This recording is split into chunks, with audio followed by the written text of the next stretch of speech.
It should be starting. There we go. We are live. Good afternoon, ladies and gentlemen, boys and girls, dogs and cats. This is Christine, Susan, and a special guest, Elias, is here to talk about meditation, and Gerard. Hopefully, Hello, everyone. everyone. You just said it right, and then you just said it wrong. It's fine. It's good. Well, wait a minute. What happened? Let's start over. I said Elias or Yes, you said Yeah. Elias. Wait a minute. The conversation. It's Elias. Yeah, that's it. Okay. You can call me like that. That's very nice. Elliot? Yeah. I'm so sorry, Elias. We literally had that conversation just like 30 seconds ago. That's the extent of I have the memory of a goldfish. So, goldfish, they only remember things for about 30 seconds. Mhm. So, there we go. So, but we want to get into meditation today. So, meditation for me actually has been a very important part of my life. I would have never guessed it, actually, that meditation would make an important part. Let's just make a quick introduction. I live in Belgium, which is in Europe. It's just like Christine. Actually, we live very close to each other. We both do the same meditation, and that's how we met. For me, I am now 33 years old. I started meditating about 7 years ago. And if I was a teenager, I would have never, ever have believed that I would ever have done anything like that. I feel that it has been a amazing influence in my life, a very good influence, a very positive change in my life. And I actually cannot imagine anymore a life without meditation. It truly is like that. It has it has replaced many things in my life which I thought were unreplaceable, like alcohol. I had a serious addiction to alcohol, and I managed to completely nullify that, such that I don't even anymore ever have the desire to indulge into alcohol. Also, the reason why, in my case, for example, I did that is because I needed to drown away basically some of the feelings I couldn't cope with. And in fact, this is what meditation has done for me, and not only for alcohol, but for any kind of fear, any kind of anger, any kind of depression. It has all these heavy emotions. For me, it has been able to dissolve them. I can't say, it sounds like a miracle. It kind of is, but it does need its time. It actually requires me to wake up every morning at least 20 minutes earlier to get prepared for meditation, and to do a minimum of a 10-minute meditation, and in the evening. And thanks to this stability of regularly meditating, it has been able to expand this base on which I could dissolve all these not so positive emotions, which otherwise I would only have been able to resolve by drinking, fighting, arguing, anger, depression. So, and this meditation has given me many things, in fact. Where does this meditation come from? Is it something new? No, it's not something new. It is, as I may believe, the scriptures and all the history of the ancient world, it has always been there. And as a fact, the meditation that me and Christine are practicing really is based on the things which have been done thousands of years ago. In fact, we would argue that it has been unchanged, and that we are actually tapping into something which we all as human beings are all meant to find, that all of us are meant to find this inner peace, because that is what it gives us. It gives us some kind of a detachment of whatever horrible things that happen to us. Give us the opportunity to place whichever drama befalls us, as that we can distance ourselves and let reason come back. And for as such, we can distanciate from whatever wrong is happening, and find the proper solution, find a real nice solution that only will fit us. Now, this meditation is for everyone. And I'm sure many people already have tried meditation. And I might not relate to what your experience is right now. It might not. I'm going to make a very strong point, and I'm going to say that there may be one piece which is missing. And this piece is something very simple. And I would take it you as a challenge to practice with me this meditation. It only takes about 5 minutes. And you can say for yourself whether I have any reason to say what I'm just saying right now, or I'm just making up things. So this meditation, it's actually very simple. It's something that you can do at any time and in the day. And it is something which is not complex. It is something which is absolutely free. This type of meditation, it is spread all over the world, although not in big numbers. Many meditations have spread in big numbers, not this type of meditation, but they always ask for a serious price or some kind of serious commitment, though we don't. Why? Because we're always feeling that this thing is just too great to just ask a price for it. And it's something which comes a little bit strange across, perhaps, but which I just kind of got to know it. I kind of saw that all the people who are doing this meditation was just so free in this knowledge, and there truly is no strings attached. So may I propose for us to have a short meditation of no more than 5 minutes, and after that I happily answer your questions. Absolutely. All right. So anyone has any questions? One more thing I would like to add, and that is, what is meditation according to the meditation that I practice? And that is this. Thoughts can be categorized as thoughts relating to the past, not the present, the past or the future. And thoughts come like a train in your head, one after the other, sometimes faster, sometimes slower, and very, very hard to stop. What this meditation does is to slow this train of thoughts down, and this little space which is between these two separate thoughts, to enlarge that, because there is a moment of silence. There is a moment of true silence, and where you can find yourself. And this is what we aim. I do not make guarantees that you can make after this meditation, that you can meditate for minutes on end. No, this is not even for me true after I have 7 years of meditation. But it does give for sure a couple of seconds every time you try in 10 minutes. And this already is so powerful that already it can do a lot of good for you. So I would like to start. And if I can give you one tip, is when the thought comes, you can always say, not this thought, not this thought, not now. Now I have quality time for myself. So whenever a thought comes, we can always say to ourselves, not now, not this thought. You can forgive this thought. You can just let it be. It's fine. Just let it be. It's no problem. So, right. So we will start. Yeah, is there anything we need to do to prepare? So first I will say we will use our right hand. Our left hand. Okay. It's hard to see with the camera setup I have now. But our left hand will keep on our lap. Our left hand, both are open. I see my video is not streaming right now. But we can keep both our hands open like this. Shall I do it in front, because I can stand? Maybe I can show it.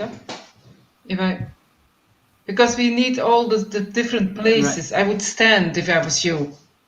Yeah. And then you can. Yeah. Indeed. So we can open our hands like this, palms open, directed upwards. We can, if we're in a sitting position, we can keep our hands on our knees. And with our right hand, it's mirrored for you. So with our right hand, we will first go on our heart. We will say something we call an affirmation. which is just a sentence in your native language, or now we'll just keep it in English, right? And first we'll start on our heart. We will go down one step next to our is that Spleen. the navel? Actually, on the stomach. Sorry, Christine? Spleen. It's a spleen, the under, where the place. Actually, stomach on this side, no? It's on the side of the stomach, yeah. Yeah. Then the third position is actually where your leg starts, right there, between the body and your leg. Yeah, here. So here. Just between, Exactly. There. The leg. Then we'll go back to our stomach. We'll go to our head, our heart. Then we will. I'm waiting for the video. We go to our forehead. Yeah, this. And then we'll go to the top of our head. All right. So I will repeat the locations, don't you worry. So this affirmation you can say out loud, or you can say them inward. But the important part is that you say them with your heart. That you put all your desire that you have to this. You don't have to, but whatever desire there is to find this peace, this is what you should find. This is what you should use, this inner desire in yourself, which I'm sure all of you have in some way. So we can start with the hand, our right hand on our heart. And we ask ourselves, who am I?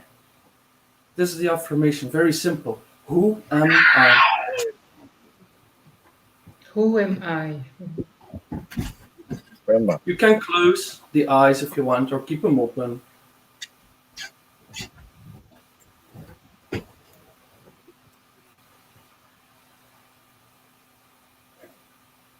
Then, next stop is on the stomach.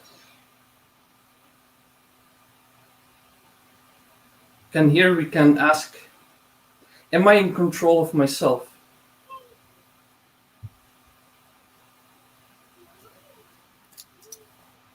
Can also say, am I my own master?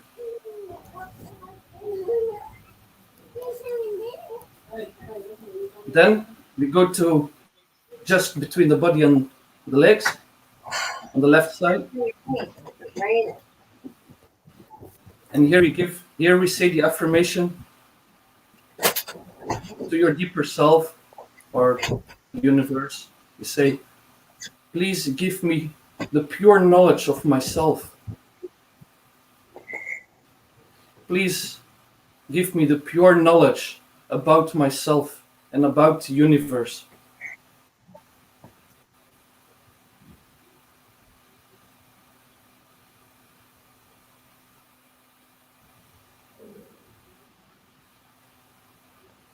Can go back to our stomach.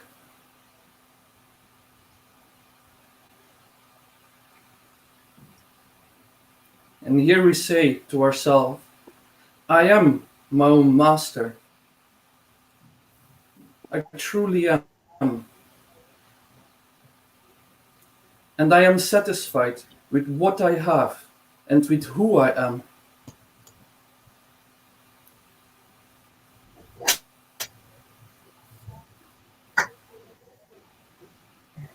We'll go to our heart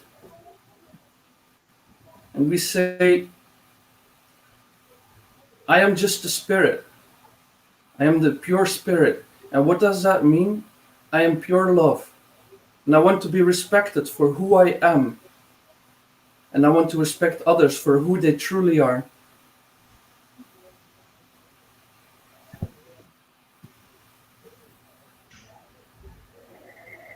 When we go to the neck. Oh my God. And here we say, I am not guilty. What does guilt got to do with it? Well, to feel guilty doesn't solve any problems. So, to feel guilty is in some way a blockage, a waste of energy, actually. There's no point to feel guilty. It's just to solve it. And to feel not guilty will help you to solve whatever there is. So we say, I am not guilty. Doesn't mean that I allow myself to make mistakes, but I do not indulge in the feeling of guilt endlessly. So I'm not guilty. When we go to our forehead,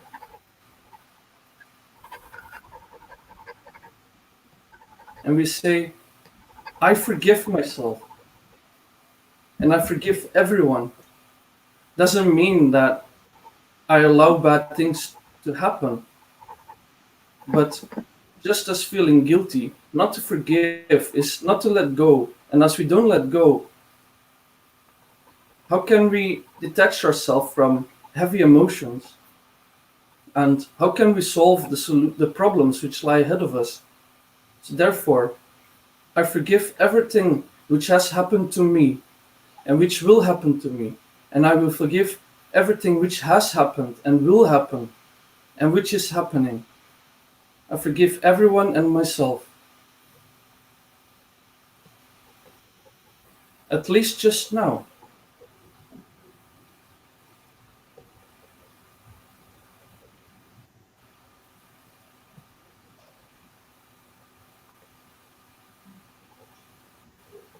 Can put our hand on top of our head. And here we ask for integration with the whole, within. Hello there.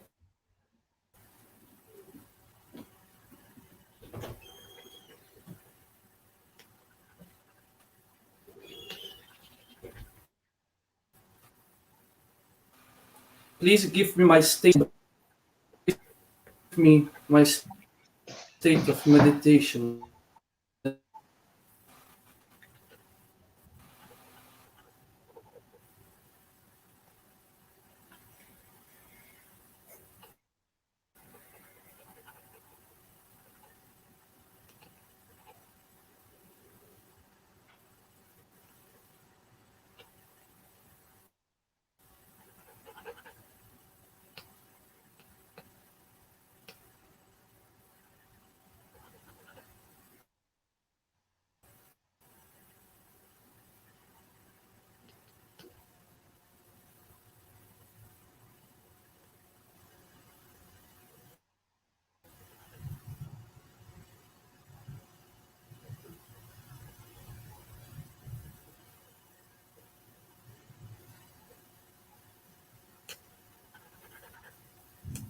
I think everybody's frozen, Christine. Yeah, it is. I have to say, yeah, and here you ask, please give us the state of meditation, and That's real? you. Yes. He hit it. He hit the real state and it blew up his camera. Hold on, let me bring him back. The brother hit it. I was He's I was coming I back. was off. I'd be here forever. Okay, you were in state of meditation and everything froze. So You're back. No, it's good. I'm back. If we can keep our hands on our lap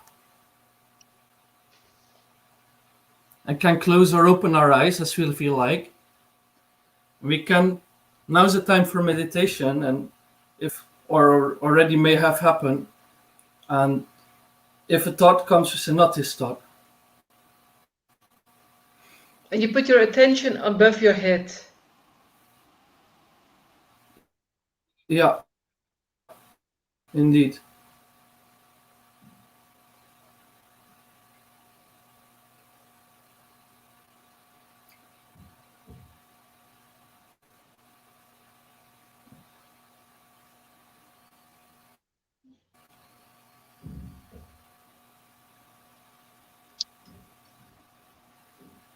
Okay.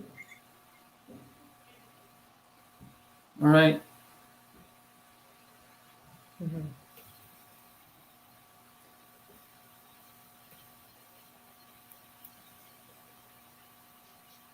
Thank you. This was the basic meditation. And maybe It's kind of hard to tell if the audience still wishes to continue to meditate or not. In any case, I think I can provide a summarization of the affirmations and where to keep your hands for free, of course, and send it to everyone who wishes to have it. And maybe you can talk a bit about we can vibration. organize follow-up classes.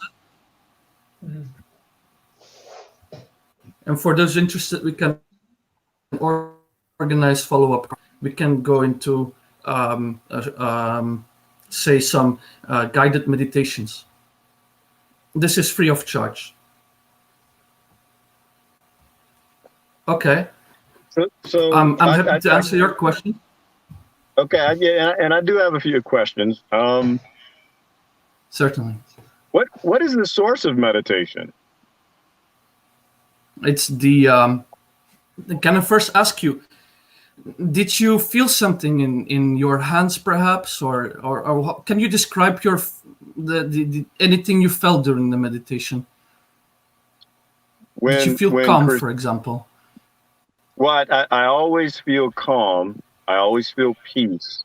And when Christine mentioned to place your feelings above your head, I felt as though I were attaching to something. I'm not as evolved with meditation, so I don't know what universe or whether I'm connecting or opening up, but there was something there after she had mentioned that. Wow. And that is actually the energy that connects with the source. I would explain it like that. Don't you think so, Elias? Yeah, the theory goes as this. Is actually, disclaimer, practice will be more important than theory. And that's why we organize the follow-up courses for those who are interested. But to give the explanation, because truly we need to know, right? And we want to know what we're doing. And what we are doing is the following. There is this energy inside all of us, which is in a dormant state. And this energy is connecting us to the universe. As to say that meditation cannot be defined, perhaps. I personally, out of personal experience, would define it the silence, just the silence and the feeling of peace. That's what I would call meditation. If you manage to feel this inner peace and this connection with the whole and with yourself, in fact. All right. I have a million questions. I mean, I don't know if someone else has another one, but is there an affiliation between prayer and meditation? Oh. Oh, Yeah, there you go. Yeah, is there an affiliation between prayer and meditation? You know, having stillness of mind and making requests of the universe or God or soul or whatever people call it. Is there an affiliation there? I would certainly say so. I feel that once having been connected to the universe, to the whole, one can use this as to pray in first instance or to ask, and then to feel. They sometimes say that to is to listen to the answer. And this is something which I felt worked out for me. It's like you ask something and you pray for something, and because you're connected, you get the answer more quickly. And it can be in a feeling like you ask for something, and sometimes, I mean, for me, it's like that. The feeling is joy, then I feel it's okay. When the feeling is for me not like that, and I think this is not something right for me. And sometimes I can feel it through vibrations. And what are vibrations? When we meditate, I feel a little bit cool coming out of my hands and on top of my head. And when the cool, like kind of wind, you know, when Jesus is where the saints are always presented with kind of flame above the head. Or when the angels and the disciples from Jesus, if you see them on the famous paintings, they have a kind of flame of the head. And actually that's the Kundalini, that's the connection. So, but they have it in they have their total connection. So for me, I feel like a few strings connected. But if I'm like a Buddha, then like Buddhas, they have the Buddhas are presented with a kind of knot on their head, and that's actually their connection with the divine. So they have the whole head is connected, but for us, for human beings, if we're not really fully there, we feel some strings of cool coming out. And when I go in training in India in meditation, then we all meditate together, which is very strong. Then you feel extremely cool, and the peace is very, very deep, and you're like really in space, but 100% aware. Not like you're lost, but you're 100% aware at the place where you are, and but totally in connection. But you could hear still a mouse tripling next to you, but you're totally in connection because nothing disturbs you, because you're totally in connection, you're totally protected. But that is when you go for 3 weeks meditation in center. That's how I feel. But I don't have it. What? If I may interject, for me, like on the most, the most immediate results were felt on the first, because actually, long story short, my first meditation when I was much younger, and then I stopped for a long time, and I was facing personally a lot of problems with depression, and at one point I realized that the only way forward for me was to do meditation, and this has slowly really gotten me out of the depression, because often easily I could fall into depression, and this has been actually the way out for me, by slowly meditating every day and slowly dissolving all these emotions which would cause that. And for me, the meditation just means that, just to dissolve unwanted or harmful emotions,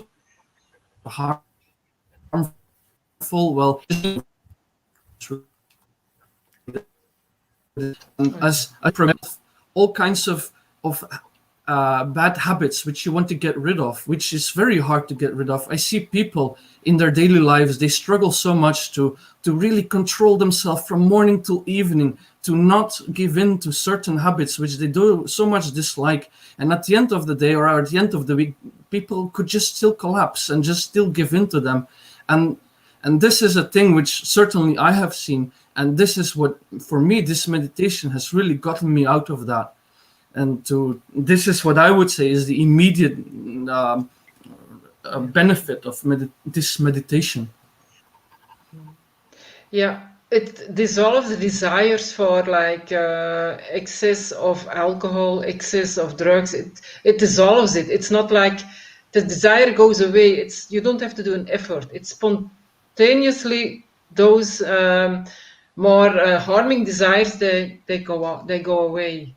And some people, like the one who introduced it to us, is she really could cure. I mean, but because she has the whole realization totally.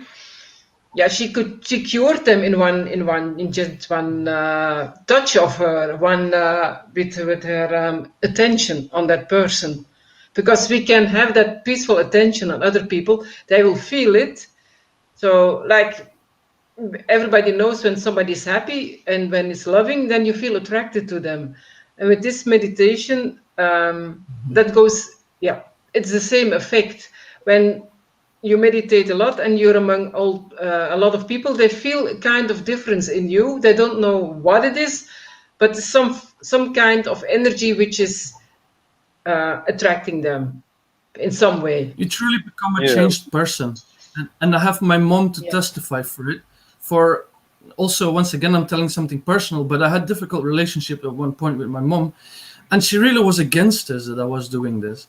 And without having ever contradicted her. At one point, she could see after, say, a year that I was a changed man, and she could, well, just the fact that she could see that has been such an enormous confirmation for me personally that I'm on the right track, that I could really change myself, because I used to be, did I ever tell you, Christine? I used to be scared to address a lot of people. It really is so. As a child, I wasn't, but then as I became a teenager and adolescence set in, I really, all of a sudden, I got afraid of addressing a lot of people, and I miraculously got over it. So it's not something that the beauty of this type of meditation is that it is actually different for everyone, and it solves everyone their personal problems, in fact. And without maybe even knowing, it does the work for you, actually. As you are in meditation, you feel this joy, and as your being feels, which is joy, you are able to face yourself and the world. Yeah, and you're also protected. It's somehow when you're if you enter in group and there is kind of violence going on, it always stops. I always have the experience that I'm always protected. So whatever it happens, it's like I just missed an accident, or I just missed, like there was in a city where there started violence, and just I missed it. So I'm always protected. You're like that energy protects you to not be involved in things that harm you. So, and can be very subtle. And also at home, in my family, I mean, where there's a lot of conflict, they can start discussion and quarreling, but they leave me alone. For some reason, they don't attack me. They are not agreeing with me, but they don't attack me. And I had that also with my mother when she was like a long time ago. And she was always criticizing, was very perfectionist. And when I'm home, then she started to have other conversations, more nice, more loving, and more sweet. And that is how my relationship with her continued the last, when I do 20 years, actually. She never got angry with me anymore. And I didn't do anything for it. I was not going to discuss whatever, but it stopped because that energy, I mean, if you meditate a lot, brings out the best of people. That's what I mean. Yeah, of course. Yeah, I mean, the beautiful thing that I saw, I was going to say, the beautiful thing I saw was the relationship between how we used to teach prayer and the meditation style you just did, right? There's something very powerful about, so, how we used to teach prayer.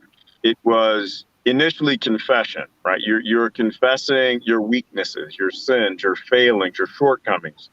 And then it was a request of God of something, right? And then you would shut the channel down. You would close that communication out, and you'd go about your day. What was beautiful was that, at that end of that, you kind of opened up the connection to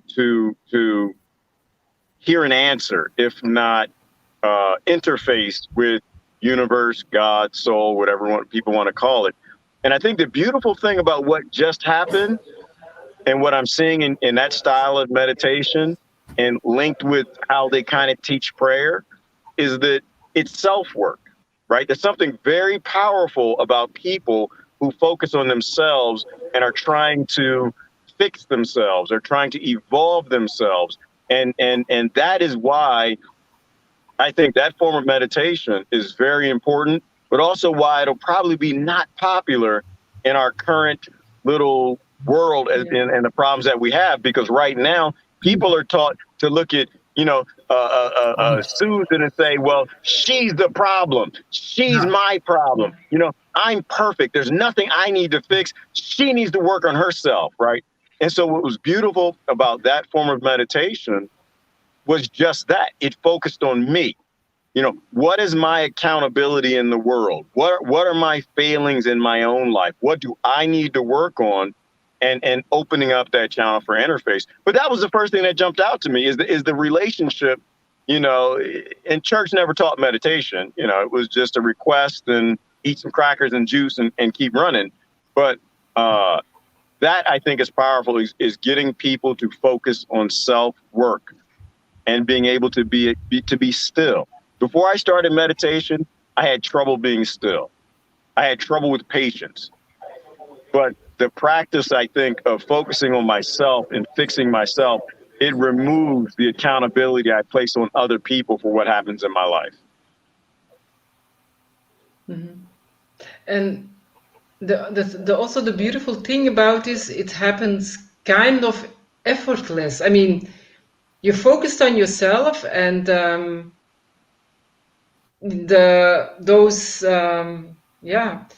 those problems, they get lesser and lesser.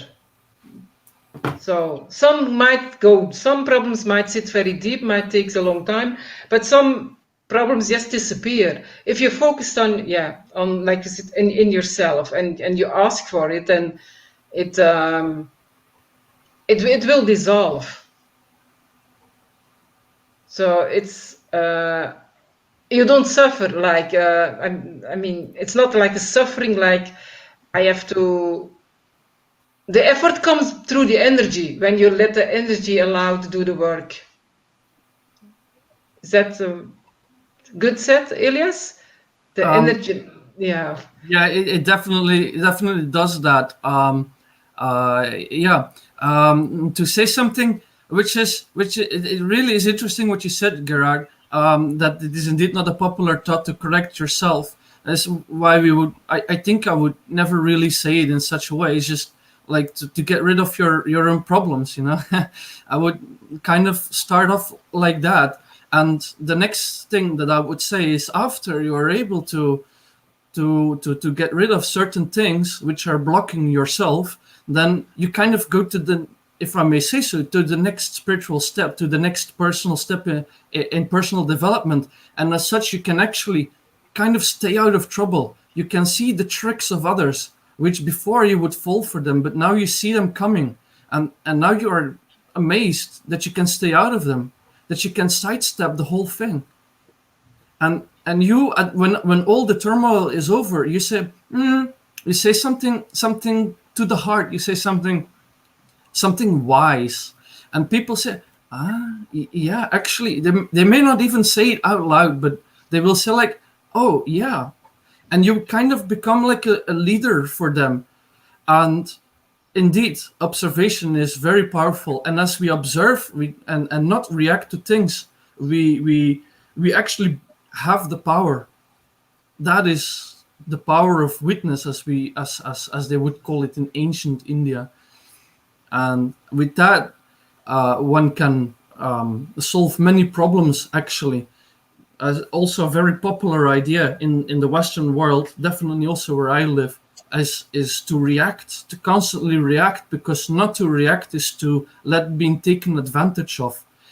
In fact, it is often, I personally feel it drains my energy to react, actually, in first instance. Second, everyone, if I react angrily, everyone is upset and still the problem remains. If I react in the other direction, if I react by becoming depressed, I become the problem and I am stuck with the problem. And this is the lesson of this meditation, is to not react and to stay, to hold yourself in balance. Let the others fall out of balance. Let them go. And you stay in balance. And when the dust settles, you are standing, you are ready to go. And that is a moment that actually people look up to you. And you might not even notice that people look up to you. And at that moment, you set in a new path for everyone around you. And this is the path of joy, really. And this is the path that will strengthen your personality by being peaceful, by being wise. And that is actually what we try to. It's not so that we say like, okay, now we're going to meditate to become more wise and more peaceful, and we have to achieve this today. No, we just meditate and we let it come to ourselves. And as these things come to ourselves, automatically we become these higher and beautiful qualities which allow us to sidestep trouble and to remain balanced after and during even. a personal experience of mine is when I, for example, would regularly run into trouble with people on certain topics. All of a sudden, I was so amazed that that no longer I fall for these troubles anymore, and I was like, wow, I'm really a changed man. I can't believe it. And I never put my focus to it in a sense like I need to change exactly that. No, I just meditate and I let go of all these things. I let go of all these emotions which would keep me out of balance, basically. And as such, I develop automatically these beautiful qualities, and which later I look back and I'm like amazed with myself. That was it. I'm amazed at what you just said, because in the last 24 hours, I've been reactionary. Like what you just said about being reactionary as opposed to being patient. You know, I totally failed in the last 24 hours in reacting. There are people in our lives that hold power, right? More power than others. And most times I don't react, right? I haven't been meditating as much as I used to, but I used to have that patience and just observe and not fall in. But when people close to you, I guess it's not even they, it's me. You know, I give them the key to get my reaction that pulls me back into some world I don't want to be in. And I think that it has a lot to do with what you just said, is that, you know, I haven't been consistent in my meditation, and I need to kind of step it up, because I need to make sure that I remove the key for people who are closer to me, you know, for that ability to pull me in to their world. And it's not that, you know, there's a failing on their side. It's a failing on my side, right? I know that I can be more in an observation position if I have more of a stillness, and I'm addressing more of the weaknesses in me that let people pull me into things. So what I want to say is I really appreciate what you just said. That was very powerful. I felt like you were talking directly to me, which is almost how you feel in church sometimes. I felt like saying that. This is kind of the thing of this meditation, is that because it puts you in the now, like in the now, which is unprecedented, if I may say so.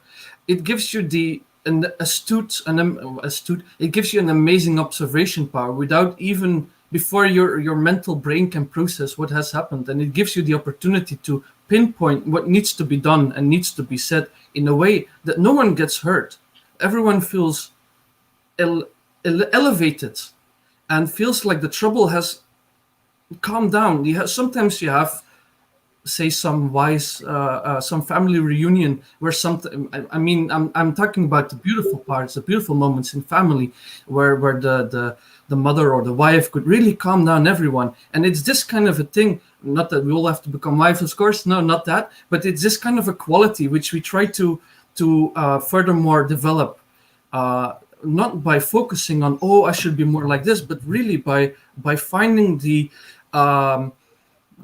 joy within yourself to spread this joy at the moment of need is really what I think it is for me. I wanted to say that, so like the peace of meditation that I get or whatever. So the peace of meditation, it's like you said, being in the now, right? I'm not worried about what's happening in the future. I'm not feeling bad about what's happening in the past. I'm just here right now. And I think when you start getting that peace, then you start feeling a sense of self-worth, right?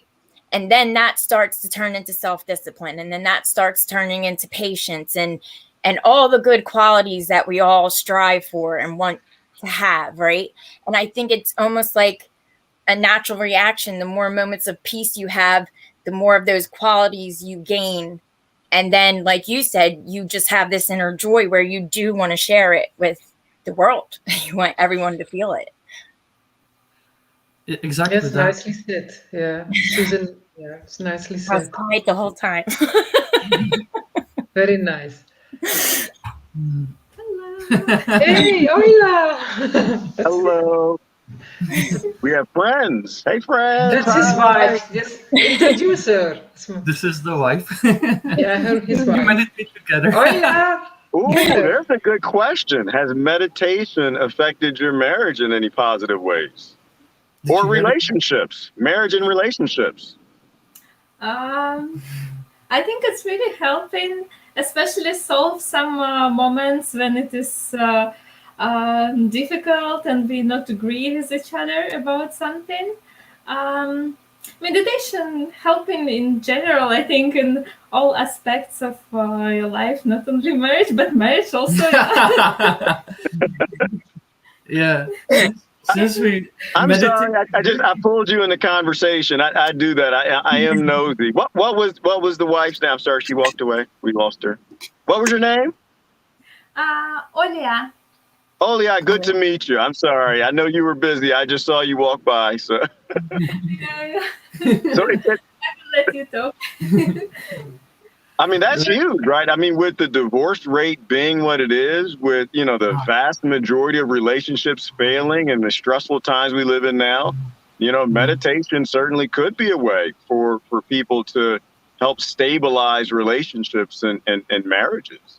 actually, we had one. We didn't know each other so long, and we were going for the first time on a little holiday, and we had kind of a conflict.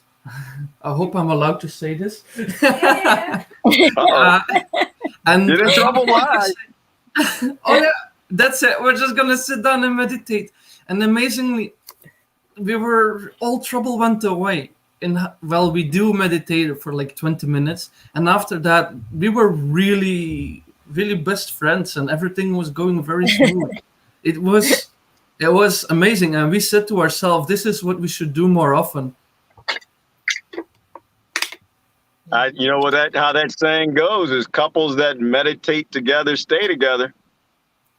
And that's not really a saying. That's a new one. That's a good one. For us, it will be. Yeah. It really, really is. Hey, interesting commentary. Important to teach small children to meditate.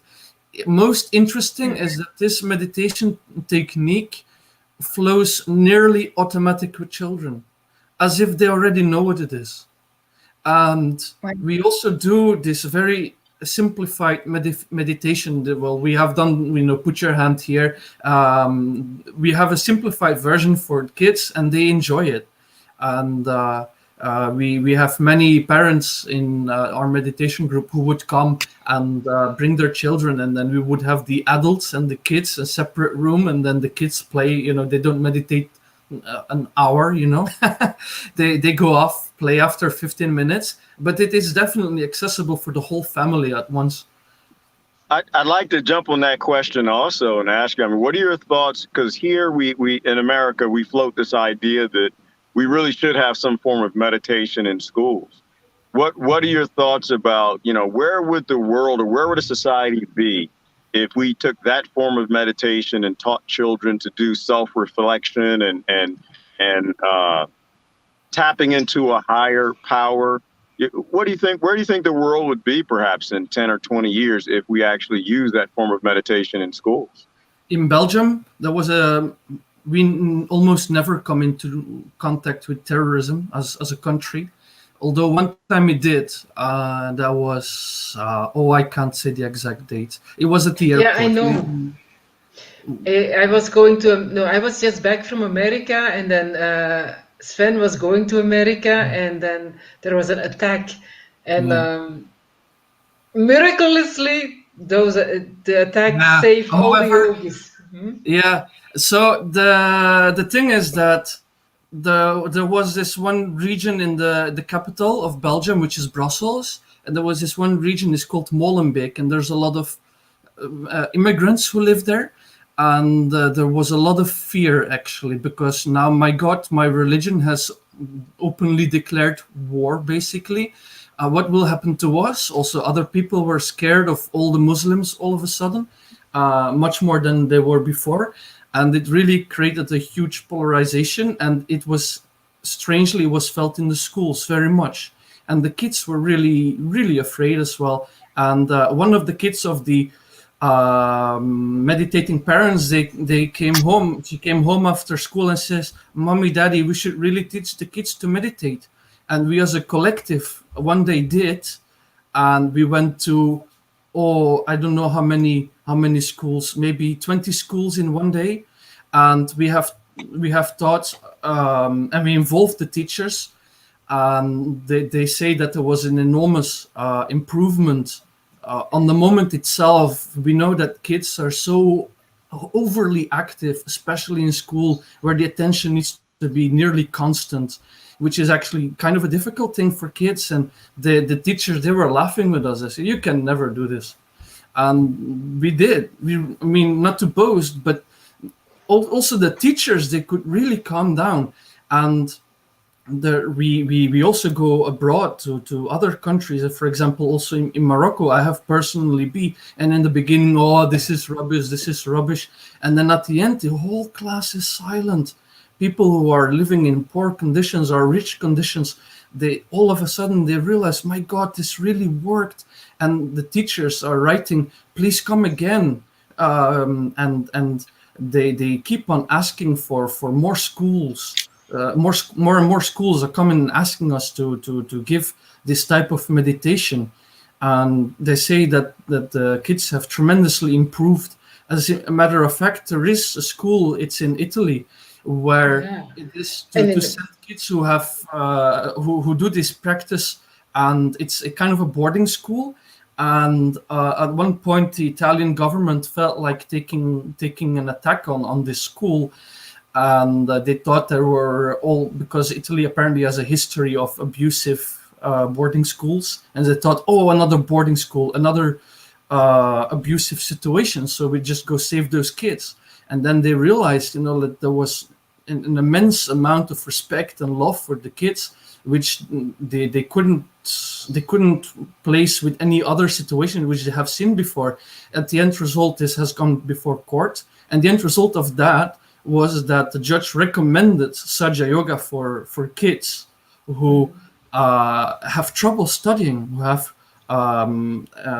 trouble, of course not trouble meditating, but trouble studying and so on. And Elias, you taught in Italy and in Canada in the Sahaj school, and I did America 5 years. I worked at a Sahaj school, so we both had the experience with working with children. And those children are amazingly deep.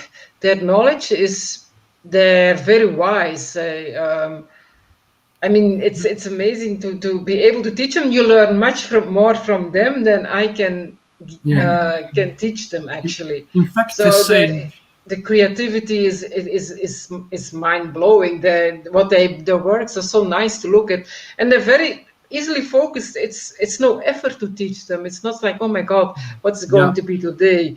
It was like, it was so fluent. So when I taught, you prepare a little bit, but it's not like, everything went fluid. And the children they gave, you feel they want to learn about a kind of topic, and then you present that topic. It's what they want to learn, what you feel, what's coming out of the group, and then you jump on it. And then there is always the attention. So you let the children actually determine a bit what the topic is, what they want to learn.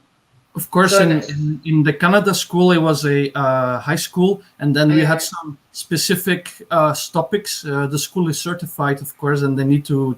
Yeah, we also, but what we always used to say is the joy is with the kids, and the problem is not with the kids. The problem is with the adults, because the kids, they're in balance the moment the adults are in balance.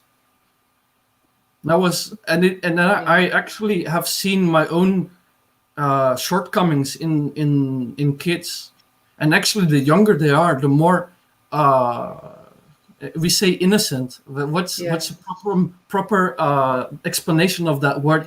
We would say like a genuine feeling, a genuine open-heartedness, which is so amazingly genuine that you can see your own defaults, your own shortcomings without feeling hurt. And they can bring it out in a quite humorous way. So when you do something stupid, amazing ways. But they're not cunning, they're not mean, they're they're kind of mirror. Many times they are, they are. And joy bringers, really. Yes, and joy bringers for sure. Well, kids are always ready to laugh. They're always ready to have fun. They're always, they get into conflicts with their kids and with friends in the first period, and they're friends by the second or third. But we know adults that they get into conflicts and they'll carry it for weeks, months, years. I mean, lifetimes. Simple things that we can't seem to get past. But children, they just have, maybe perhaps it's just that love in their heart. Maybe it's because they're closer to what we really are. They're closer to what self is, but they're not so self-absorbed that they can carry a grudge for someone for days, weeks, months, and years, the same way that the adults do. Like you said, the problem is the adults in the world, right? The adults are the ones out of balance. Certainly the children are closer to a balance of what it means to be human.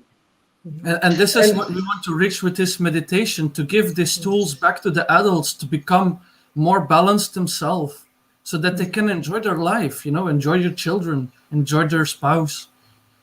And their family, And children have the ability, they feel when adults are not happy or unhappy or sad, they spontaneously come to comfort you. You don't have to say that. They come to sit on your lap and they embrace you. They do it naturally. They have the naturally gift to care and to nourish, because it's innate in human beings to love and care. And the little children, they still have it very pure. They just come to you when they see that you're unhappy. You don't have to say anything. They come to you, they comfort you, they caress you. It was really very, very sweet. And they more naturally live in the moment. Yes. Mm-hmm. Yeah. Well, and they don't ask for anything right now. Yeah.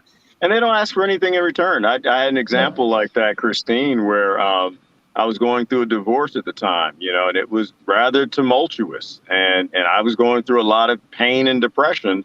And just, in my lowest moment, for some weird reason, my oldest son just came and just gave daddy a hug. He might have been 5 years old at the time.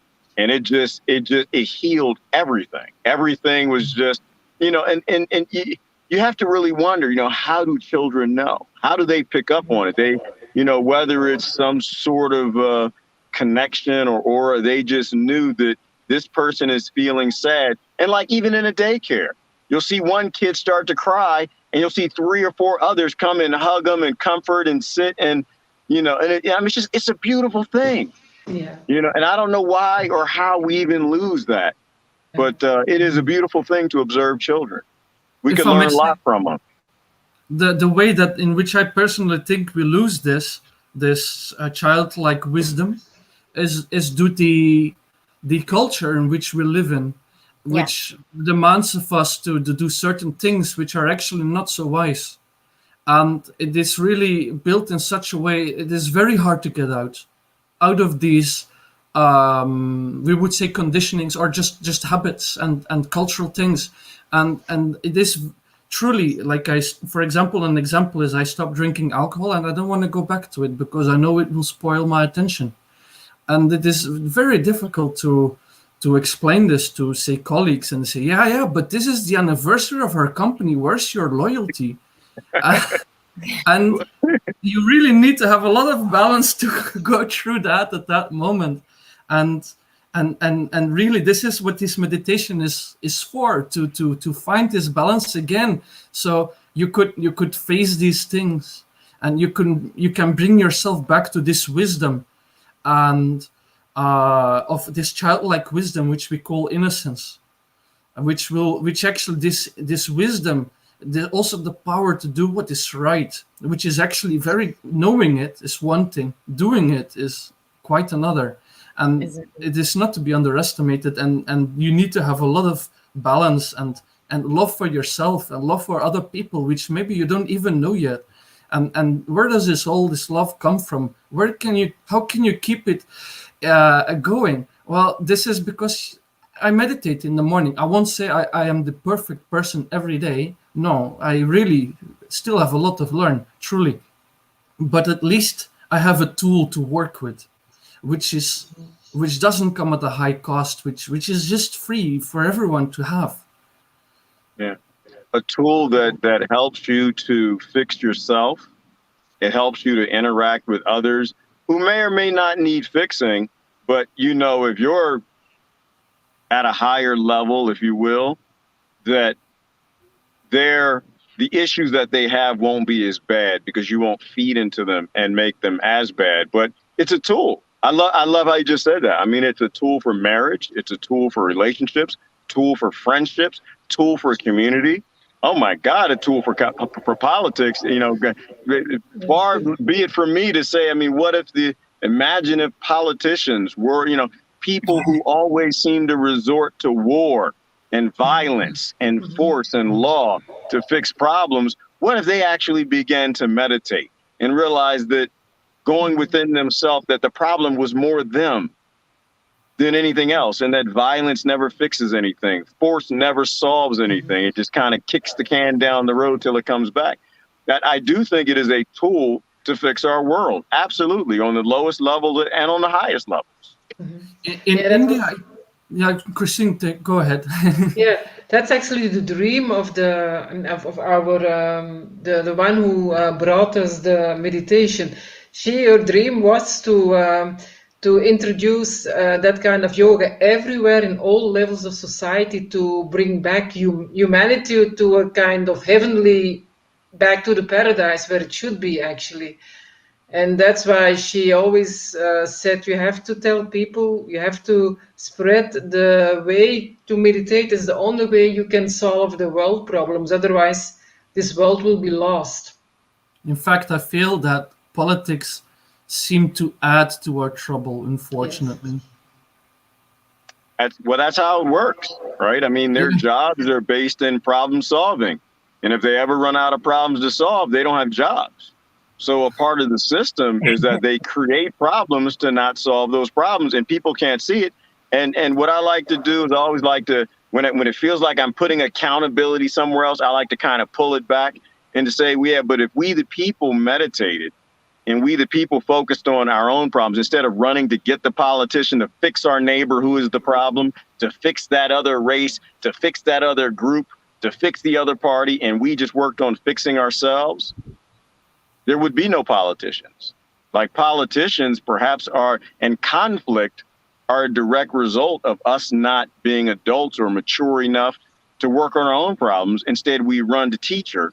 We run to somebody with a big stick. We run to a big bully to go solve these problems for me. I'll vote for you if you beat them in the head with a stick, and that'll make me feel better. So bringing that accountability back to us, it's on us. Right. We need to meditate. We need to find, that center of self. And by default, the violent world melts away because no one's running to the big bully to hurt somebody else for them. Yeah, we really are brought up in this society, and it is very hard to see if there's another path. And this is why we have this meditation. And there is this saying that goes in, and that is whatever happens in America will gradually spread to the rest of the world. So no, don't say that. Oh, that's horrible. No, I'm sorry. Don't do that. World, if you're listening, do the exact opposite. Whatever you see in America, just go. If they're going to the left, please go to the right. If they're jumping, lay down. Don't do what they're doing. We are a for-profit, very confused slave plantation of people who almost always do the wrong thing. Please go the other way, world. I feel the Americans are also, in one way, the most deepest. In one way, if I see it at you, that there is another saying, as they say, that the world will follow America. The other one is that the most, the seekers of this truth, most of them reside in America, where it is very extra confusing. Well, you know what? So the funny part is that actually makes sense, and something that I like to think about for years now. And that is, like, when it came to religion and it came to faith, I always found the poorest people, the people who just went through the third world country, they were always the closest to, like, displaying real faith, because they're the ones in the hurt locker, right? They're the ones that are in the war. They're the ones that can't go to church and fake, Easter Sunday, get all dressed up, get your nice hat, smell good, and just have a fake faith and a fake religion. But they were the ones who really needed God, right? Whatever God is to people, and they really prayed, they really meditated, they really focused, and they would really be in tune. And so I think that the people, not the majority of Americans, but I think the people here who are focused on real problems and real solutions, they felt it deeply, right? They've been through a mess. I mean, the American government doesn't just crap on other countries, right? They crap on their people very hard. And so you have a lot of people in America who live like they're in a third world country or worse. And so I think that makes them in tune to really wanting to solve the problem and really caring about, trying to get on the right path. So I think I agree with you. I think that if you are here, you are probably closer to the problems in the world, because most of the world's problems start here. And you're dealing with, you're closest to these people who pretend they're solving the world's problems, but they're actually causing them.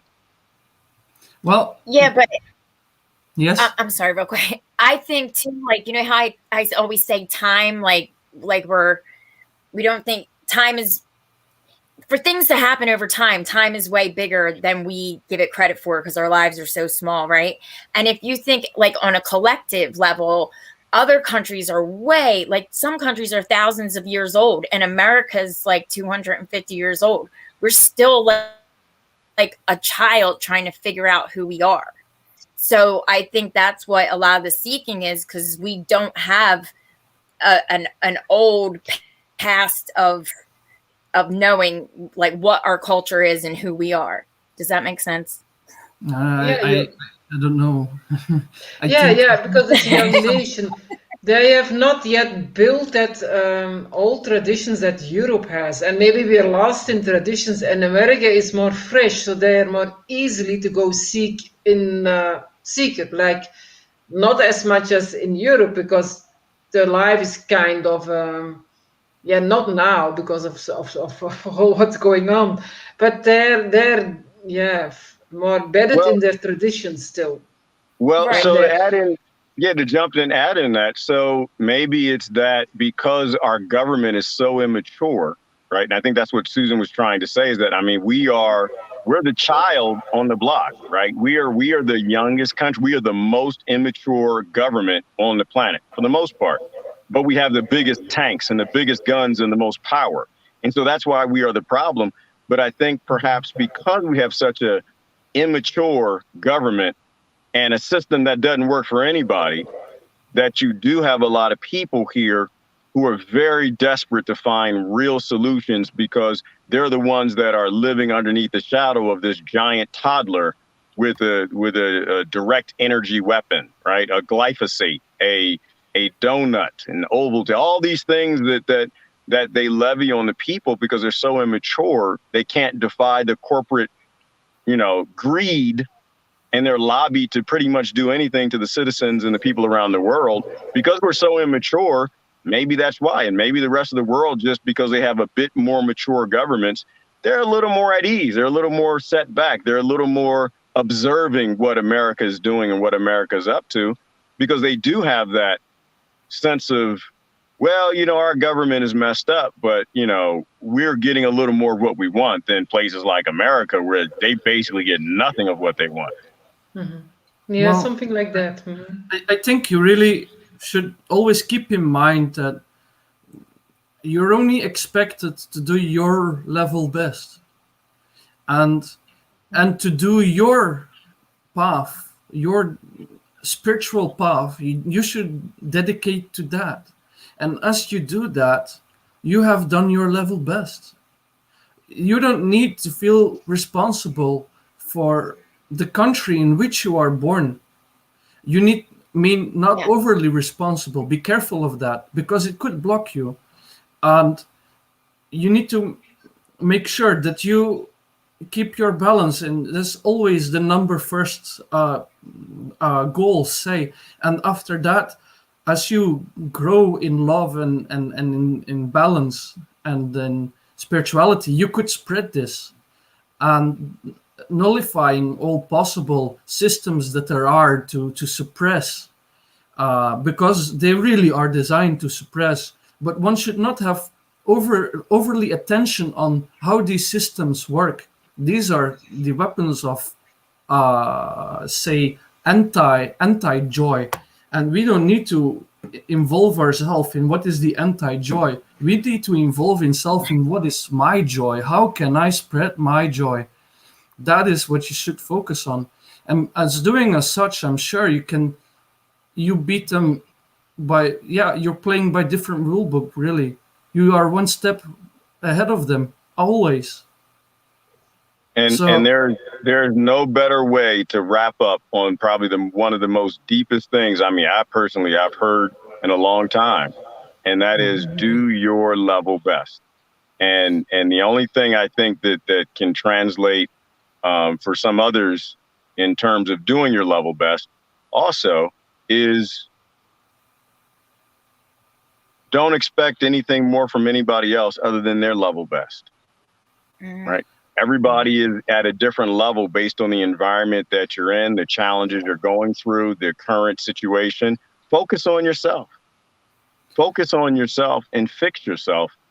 And, how do they say it? They say it's not what you go through, it's how you go through it. Absolutely. And this is the path of joy for yourself. This is the thing that will give you you put energy in it and first, but it pays back 100 times. Some people who have done this meditation. I didn't try to put a figure on it, but I'm sure it has given me much more than I have given it. And I realize that to expand this joy, that really the sky is the limit for this type of joy. And for that, you just need to go with the flow of the joy. And as you stick to this joy, to this, which is accompanied with wisdom and with with wisdom, right? And the possibility to calm people down, even en masse, so that they can see the wisdom, their own wisdom again, and they can utilize their own wisdom again. And I think that is the way forward. Well, that was beautiful. Is there any way, and this was a great conversation. I'd love to continue it further, but we've run out of time. Yeah. And is there any way that people can follow you? I mean, we'll certainly have you back if you'll come back and spend some time with us. Do you have a Facebook page or website, or where can someone get information on this style of meditation? I need to set up a channel like that. I have a Facebook. I invite you all to join, and I can perhaps set up some kind of an online conference to deepen this type of meditation. Short, I think half an hour to an hour on a weekly base. This is for free, and we see where it goes. And if you want me to come back on some later moment, it would be really very nice. I would really enjoy it. I've really enjoyed the whole experience to be here as well. Very much. I'm happy. I'd love that. I think try to get together what you can, and let's have you back and explain what we have together, and let's see where we can take that. Wow, wonderful! Thank you all.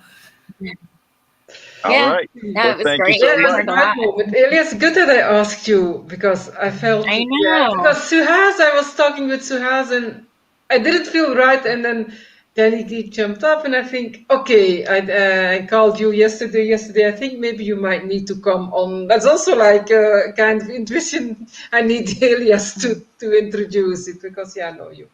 So it is really nice.